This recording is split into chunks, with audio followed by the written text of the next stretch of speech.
안녕하세요. 저는 결혼 10년 차 딩크 부부입니다.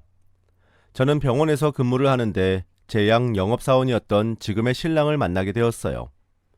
아무래도 매일같이 만나다 보니까 자연스럽게 친해지게 되었고, 그런 신랑과 2년간의 연애를 마치고 결혼을 하게 되었습니다.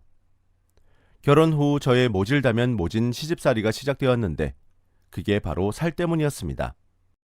제가 어렸을 때부터 체격이 좋은 편이라 운동을 했었습니다. 부모님이 힘이 좋은 저를 알아보고 운동 중에서도 역도를 시킬 만큼 저는 태어났을 때도 우량하였고 반에서도 덩치가 큰 아이였습니다. 저를 운동시키기 위해서 부업도 하시면서 열심히 뒷바라지를 해주셨는데 제가 중학교 때 다치게 되었고 그로 인해서 제 꿈이던 역도 선수는 다시는 이룰 수 없는 꿈이 되어버렸습니다. 저는 그렇게 역도 유망주에서 그저 학교에서 덩치가 큰 여자아이가 되었습니다. 역도 선수라는 꿈을 포기하고 뒤늦게 시작한 공부도 다행스럽게 중간 정도는 할 수 있었고 운 좋게 간호사가 되었습니다. 역도 선수의 꿈을 접고 나서는 살과 관련된 주변 사람들의 시선과 언행으로 스트레스를 너무 많이 받아서 개인 PT를 받으며 식단 조절도 해봤고 단식원도 들어가 봤고 다이어트 약까지 먹고 다 해봤는데도 살을 빼는 건 쉽지 않았고 여전히 다른 사람들보다는 과체중인 인생을 살고 있어요.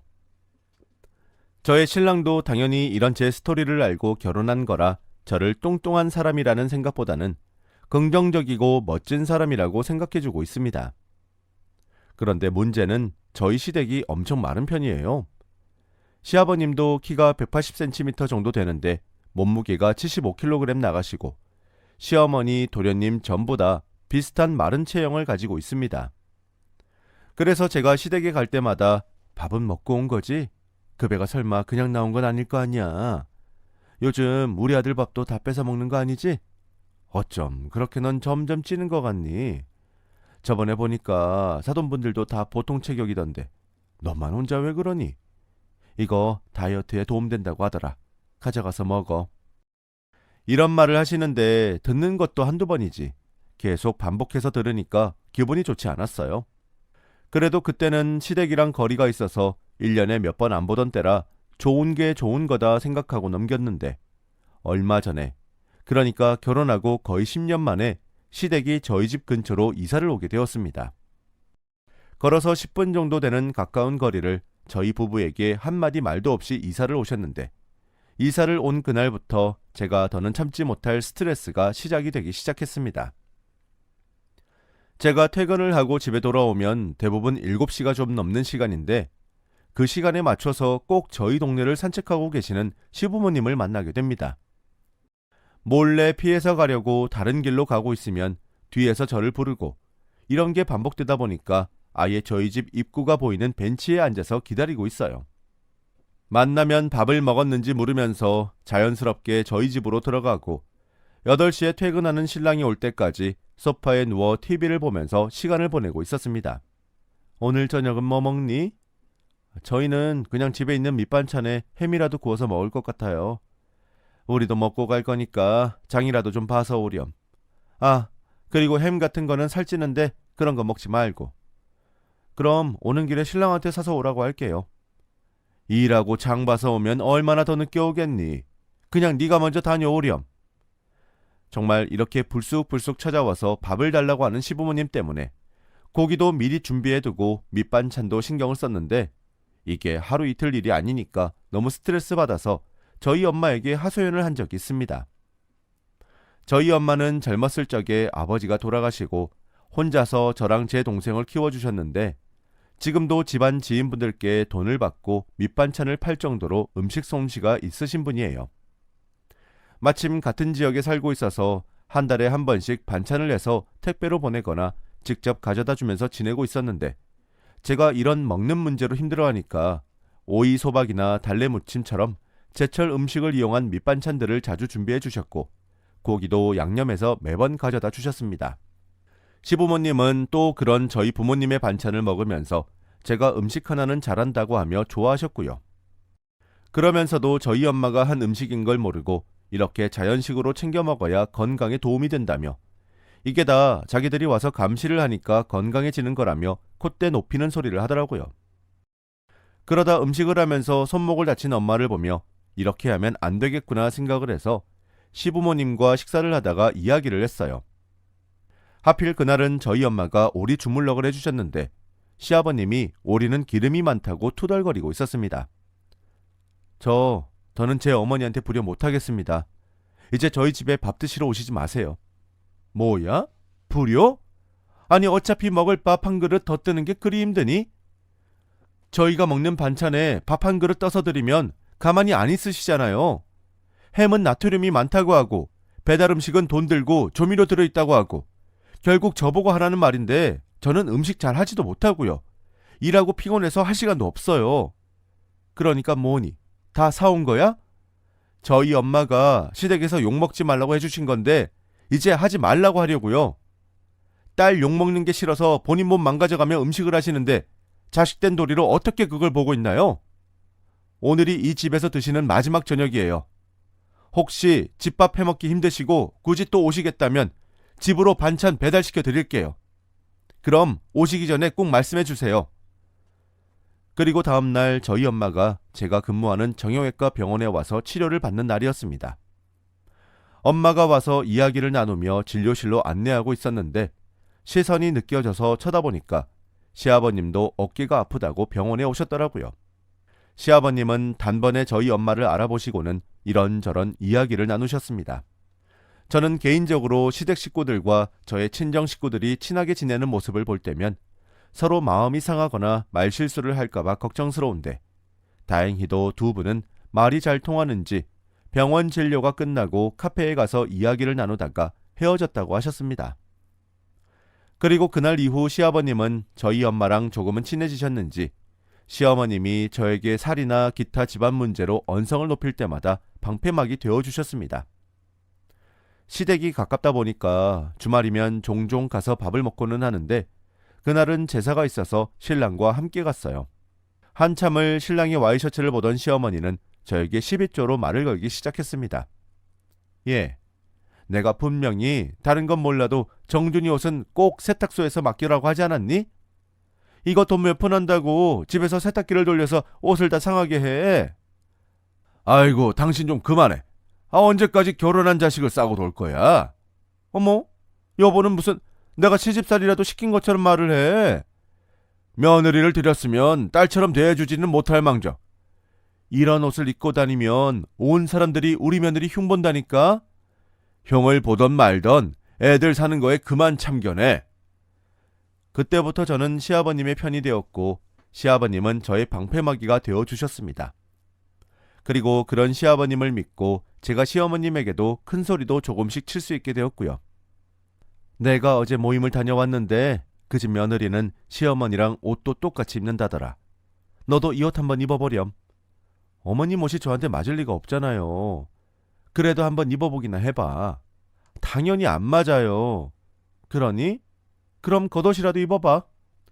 시아버님과 시동생 그리고 신랑까지 있는 곳에서 그런 이야기를 하면서 저에게 그런 이야기를 하니까 수치스럽기까지 했습니다.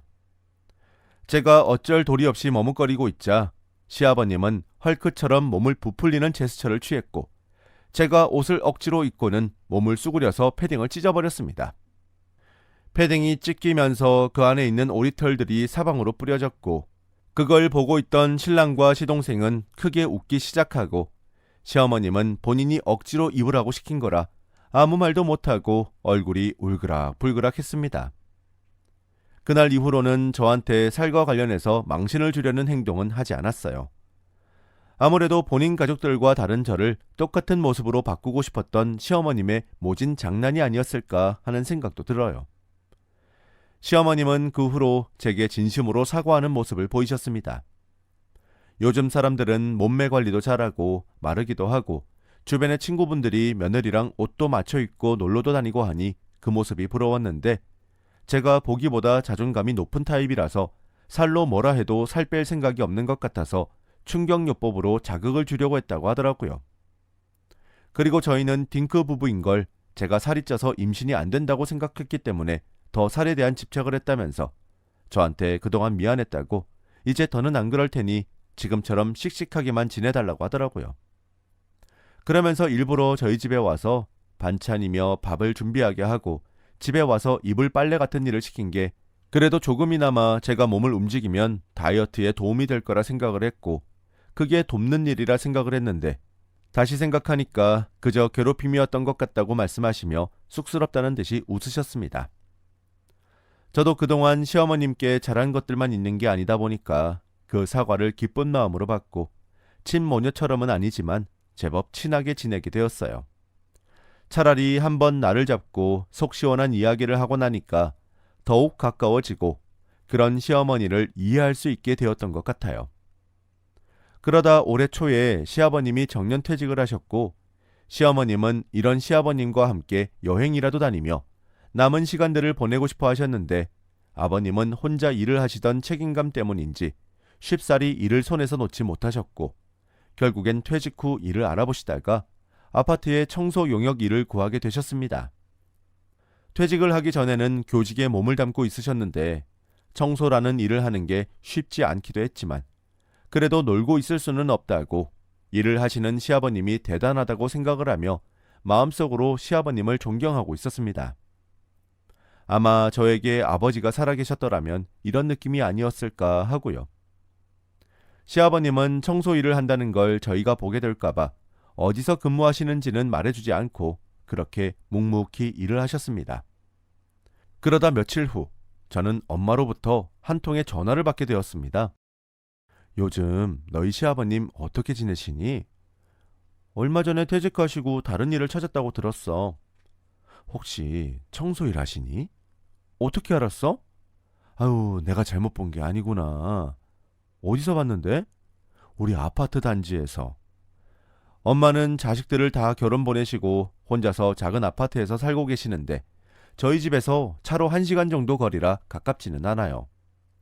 청소를 하는 모습을 보이고 싶지 않아서 멀리로 가서 일을 시작하신 건지 저희 엄마네 아파트에서 일하신다는 소식을 들으니까 마음이 좋지 않았습니다. 저희 엄마도 재활용 쓰레기를 버리러 나갔다가 분리수거를 하고 계시는 저희 시아버님을 멀리서 보셨고 황급히 몸을 돌려 다른 곳에 가서 쓰레기를 버리셨다고 했어요. 혹시라도 마주치면 불편해할 시아버님을 생각해서 엄마도 조심히 다녀보겠다고 말씀하셨고 저도 모르는 척 지내고 있었습니다. 그렇게 몇 달 뒤 엄마를 다시 만난 곳은 응급실이었습니다. 엄마는 묻지마 폭행을 당했다고 했어요. 뒤에서 누군가 머리를 내리쳐서 쓰러진 걸 다른 사람이 보고 신고를 했다고 해요. 집으로 들어가려다가 뒤에서 누군가 둔기로 쳤다고 했고 집 안에는 누군가 침입한 흔적이 없었다고 했습니다. 마침 복도식 아파트라서 사람들이 자주 드나들어서 일찍 발견되었고 CCTV를 확인해 보아도 다른 외부인의 침입이 없어서 아파트 주민들 중에 누군가 묻지마 폭행을 한 것 같았고 저희 엄마를 시작으로 2번 정도 더 비슷한 일이 있었다고 했어요. 정말 재수가 없었구나 생각을 하고 며칠 동안 엄마를 저희 집에서 모시다가 집으로 돌아간 엄마는 다시 일상생활을 시작했습니다. 뒤늦게 저희 엄마의 사고 소식을 들은 시댁은 이런저런 안부를 물었죠. 저는 개인적으로 시아버님이 엄마네 아파트에서 일을 하시니 따로 들은 소식이 있는지 궁금했지만 더 이상의 사고도 없고 시아버님이 일하시는 걸 아는 척하면 안 될 것 같아서 조용히 넘어갔는데 그날 이후로도 저희 엄마에게 안 좋은 일들이 끊임없이 일어나게 되었어요. 그 일이 있고 나서 혼자 있는 게 무서워서 엄마는 남자친구를 집에 몇 번 불러서 같이 지냈다고 했습니다. 아무래도 아버지가 일찍 돌아가시고 2 딸들도 결혼을 하고 나니까 적적했었던 엄마는 연애를 시작하셨거든요. 저희랑도 알고 있는 사이였고 특히 엄마의 인생을 저희가 이래라 저래라 하는 것도 엄마한테 예의가 아니라고 생각했거든요. 혼자 계시는 엄마의 곁을 지켜주는 남자친구분께도 저희도 감사한 마음을 가지며 지내고 있었습니다. 그런데 엄마가 일을 마치고 집으로 돌아오면 이상하게 속옷이 1-2개가 없어져 있거나 냉장고에 없던 것들이 생기고 이불이 구겨져 있는 등 사람의 흔적들이 느껴졌다고 했습니다. 그리고 퇴근하고 집에 왔을 때 어쩐지 습한 화장실에 들어갈 때면 너무 무서웠다고 해요. 그래서 남자친구분과 상의 끝에 집에 홈 CCTV도 설치해봤는데 뭐 하나 찍힌 건 없었고요. 그렇게 답답하게 지내고 있던 때에 집 앞에서 위협적인 쪽지 하나를 발견했다고 했습니다. 그 쪽지를 확인하고 겁에 질린 엄마는 경찰에 신고도 했지만 요즘 배달을 하는 사람들이 워낙 많다 보니까 외부인들을 일일이 다 찾아보기도 힘들었고 낙서 같은 쪽지로는 잡아도 처벌할 수 없다는 말만 반복했습니다. 결국 이런 문제들이 지속되다가 남자친구랑도 다투고 헤어졌다고 들었고 엄마는 혼자서 그 힘든 시간들을 보냈다고 했습니다. 그러다가 이 모든 사건을 알게 된 게 바로 얼마 전 엄마랑 통화하다가 목소리가 이상한 걸 들은 후였어요. 제가 요즘 시댁과도 사이가 원만하고 회사 일도 조용하다 보니까 엄마랑 통화를 안 하다가 최근 안부 인사 겸 전화를 했는데 목소리가 너무 안 좋더라고요. 그래서 퇴근 후 엄마에게 가겠다고 이야기를 했고 엄마 아파트에 주차를 했는데 엄마에게서 오늘 몸살 기운이 있으니 나중에 만나자 이렇게 문자가 와 있었습니다. 제가 오는 길이었다면 차를 돌려서 집으로 갔을 수도 있겠지만 이미 주차까지 다 했고 몸이 안 좋다는 말에 신경이 쓰여서 곧장 집으로 올라갔어요. 문을 두드려도 안에서 대답이 없어서 전화를 했는데 전화도 받지 않아서 혹시 쓰러지신 건가 걱정이 되어서 비밀번호를 누르고 문을 열었는데 안전고리가 걸려 있더라고요. 그리고 그 문틈 사이로 보이는 건 쓰러져 있는 엄마를 옮기고 있던 괴한이었어요. 비밀번호 소리에 놀란 괴한은 엄마를 이끌고 안방으로 가려고 했고 저는 그 모습을 보고 눈이 뒤집혀져서 문을 쾅쾅 쳤고 손에서 흐르는 피를 확인하고 곧장 옆집으로 갔습니다. 놀란 옆집 아주머니를 뒤로하고 얇고 단단한 것을 찾아 살피다가 망치를 찾아 들고 엄마 집으로 가서 문을 열었고 놀라서 따라온 옆집 아줌마는 곧장 경찰에 신고를 했습니다. 집에 들어가니 괴한이 엄마를 옮기다가 실패한 건지 거실에 있었고 안방문은 잠겨 있었습니다. 눈에 뵈는 게 없어서 엄마를 확인하다가 소화기로 안방문을 부쉈고 열려있는 베란다 문이 보였습니다. 엄마 집이 3층이니 아마 나무 위로 떨어졌다면 크게 다치지 않았을 수도 있었을 것 같았어요. 그렇게 밖을 살펴보고 있는데 뒤에서 둔기로 저를 내려치는 고통이 느껴졌고 뒤를 돌아보니까 괴한이 저에게 다시 달려오고 있었고 저는 그런 괴한을 막고 두 손으로 역기를 들듯이 번쩍 들어올려 바닥으로 내리꽂았습니다. 밖에서 엄마를 살펴보고 있던 이웃 주민은 문을 열고 안방으로 들어왔고 큰 소리와 함께 바닥에 쓰러져 있는 괴한을 확인했습니다. 경찰이 올 때까지 괴한을 지켜보기 위해서 저와 다른 주민은 안방에 그리고 엄마는 옆집 아주머니가 돌봐주셨습니다. 몇 분 후 경찰들이 도착했고 저도 그 순간 의식을 잃고 쓰러졌어요. 눈을 떠보니까 병원이었고 저는 머리에 붕대를 하고 있었습니다. 아마 괴한이 뒤에서 내려친 물체에 뒤통수가 찢어진 것을 치료한 것 같았어요. 저는 부랴부랴 택시를 타고 경찰서로 갔고 앉아있는 뒷모습을 보자마자 그 괴한이라는 걸 바로 알아챘습니다. 테이블 위에 올려져 있던 복면 속에 숨겨진 괴한의 정체에 저와 엄마 그리고 시댁 식구들까지 모두 까무러치게 놀랐는데요. 시아버님이 바로 괴한이었기 때문이에요. 그리고 뒤를 돌아 저를 보며 시아버님은 욕을 했습니다. 황소 같은 돼지 같은 게... 아버님이 어떻게...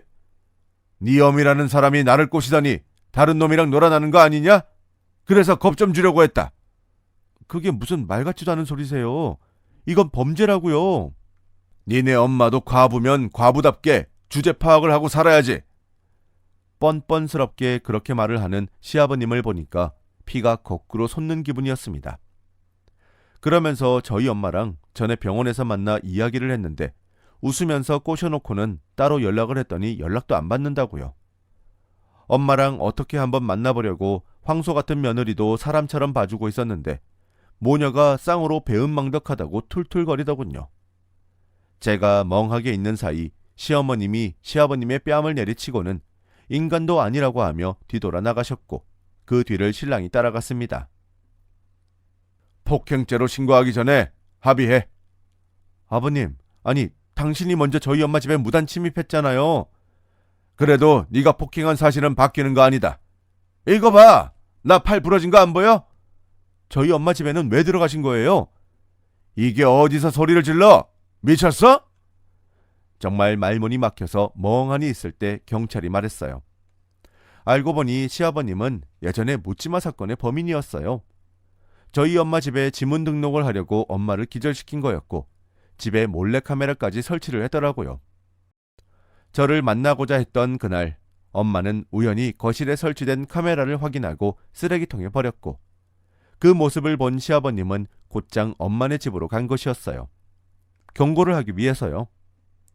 문을 열고 들어온 시아버님은 엄마를 둔기로 때려서 쓰러뜨렸고 협박용 증거를 남기려고 했다고 합니다. 그런데 제가 전화를 하니까 엄마 휴대폰으로 저에게 문자를 보낸 것이었고요.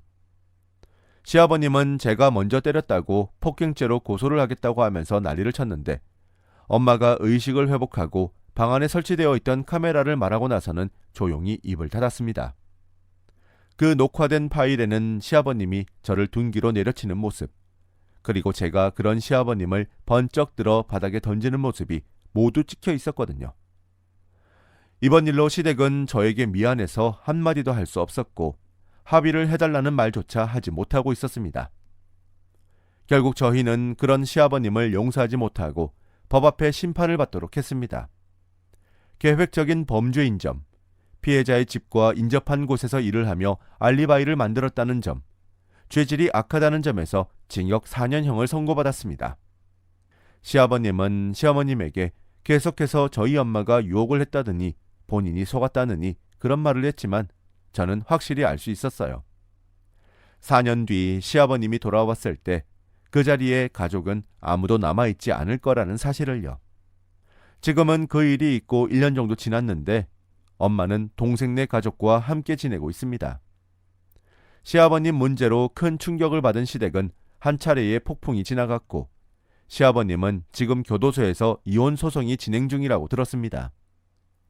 평소 시어머님과의 결혼 생활 중에도 여자의 태도나 자세라든지 가부장적인 모습도 많이 보이셨고 제 욕을 그렇게 하셨대요. 황소 같은 애가 왔다고 하면서요.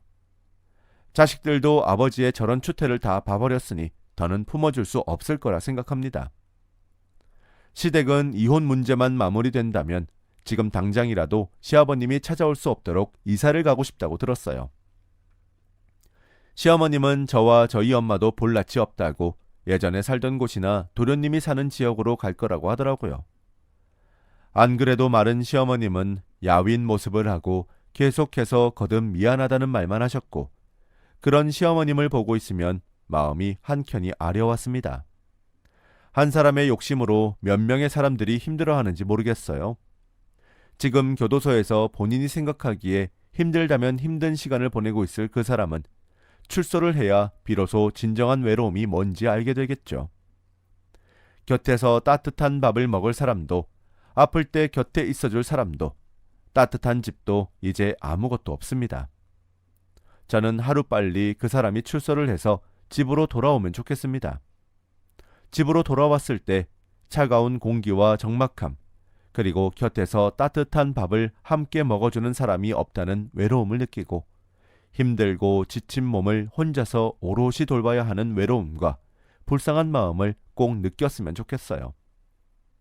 저희 신랑도 물론 시아버님을 경멸하고 있지만 혹시라도 그런 시아버님을 불쌍하게 생각한다면 바로 이혼하려고 합니다.